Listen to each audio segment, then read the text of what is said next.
Сәлем қыздар, бүгін сіздермен молочная девочка сүтті қыз тортын дайындайтын боламыз.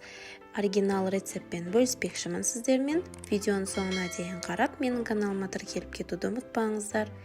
Ең алдымен құрғақ таза ыдысымызға қойылтырылған сүтімізді саламыз. Мен айналайын, Трежелание, Деповский сгущенкаларын пайдаланамын.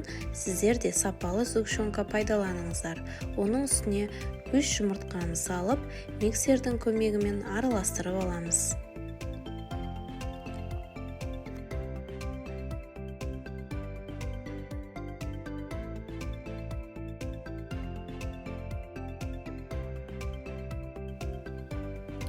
Жақсылап араластырып, сосын оның үстіне ертіп алған сармайымызды саламыз. Сармай бізде 82% болуы керек. Оны да жақсылап миксердің көмегімен араластыратын боламыз.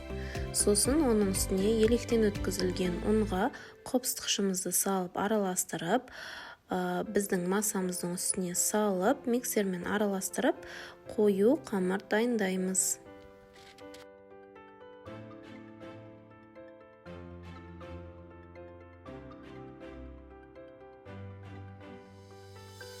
Міне бізде осындай қоюлықтағы қамыр дайын болды. Осы арада біз пешімізді 180 градуста қыздырып қойған болуымыз керек.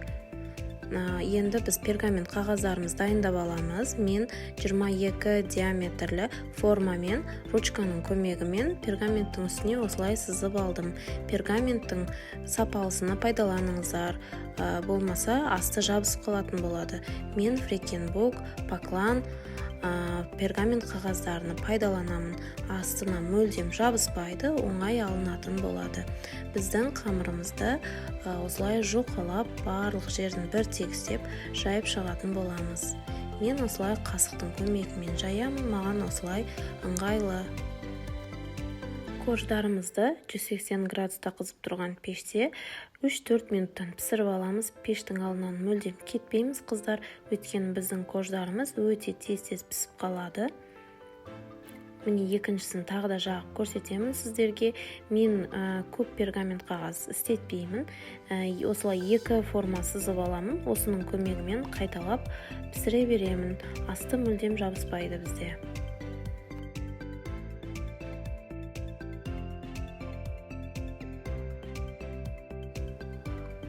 Міне біздің бірінші кожамыз пісіп шықты. Менде кішкене көбірек тұрып қалды, осылай қызарып кетті. Негізі бұлай қызармау керек, кішкене ақтау болып пісіп шығу керек.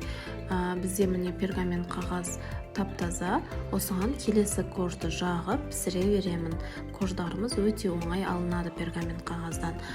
Дайын болған кождарымызды толықтай суытып аламыз. Менде барлығы болып 8 кож шықты. Міне осындай түсте болып аппақ болып шығу керек. Осындай өте жұмсақ, нәзік кождар болады. Басында міне 1-2 осылай қызарып кетті. Негізі олай қызармау керек. Енді біз крем дайындаймыз. Салқын творожный сырға қант ұнтағын араластырып, миксермен кішкене араластырып алатын боламыз. Творожный сыр менде Каллех фирмасынікі. Бізде творожный сыр да, сливки да барлығы тоңазытқышта тұрған, салқын болуы қажет. Сливки менде Чудское озеронікі 33-35%-тегі сливкилерді пайдаланамыз қыздар. Весыйдың көмегімен өлшеп салып аламыз сливкиімізді.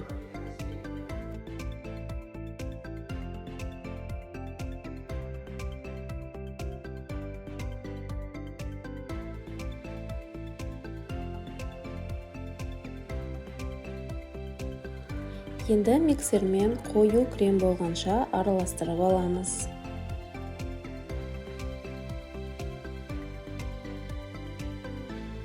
Лопаткамен шеттеріні тазалап аламыз осылай. Сосын тортымызды жинауды бастаймыз. Подложкамызға азырақ крем жағамыз. Біздің кождарымыз қимылдап кетпеу үшін. Мен осындай кольцоның ішіне жинап аламын. Сол кезде торттарыңыз бір тегіс болып шығады.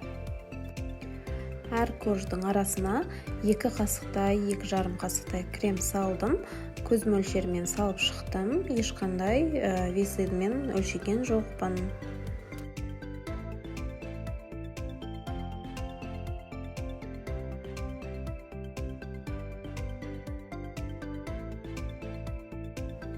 Әр коржды қойғаннан кейін үстіне осындай пюре езетінмен тегістеп шығамыз, қыздар.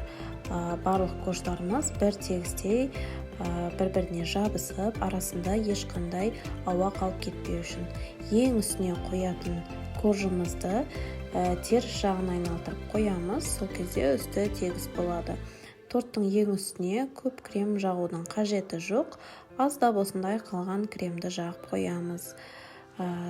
Сосын үстіне тағы да қаптайтын крем жағамыз, сондықтан көп кремнің қажеті жоқ. Енді үстіні пищевая пленкамен орап, тоңазытқышқа бір түнге не болмаса 5-6 сағатқа қалдыратын боламыз. Сол кезде біздің тортымыз кремдер жағысы сіңіп жұмсайтын болады. Бір түн тұрған тортымызды кольцодан осылай пышақтың көмегімен шешіп аламыз, өйткені біздің тортымыз жабысып қалған болады. Абайлап осылай шығарып аламыз. Шеттеріні кішкене осылай шпательмен торлап аламыз.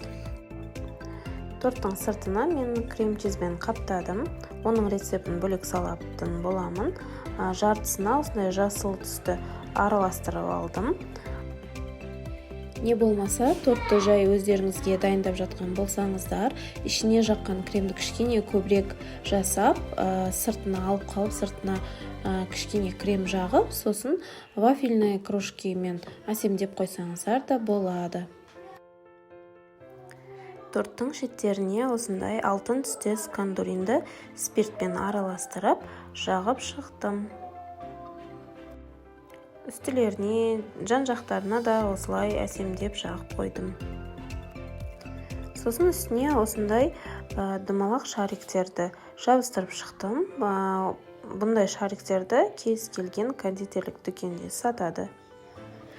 Міне біздің тортымыз дайын болды. Сыртына осындай оформление жасадым. Өте жұмсақ, дәмді болып шығады. Менің каналыма тіркеліп, басқа да видеоларды кіріп көрсеңіздер болады. Лайк басып, комментарий қалдыруды ұмытпаңыздар. Видеоның соңына дейін қарағандарыңызға рахмет.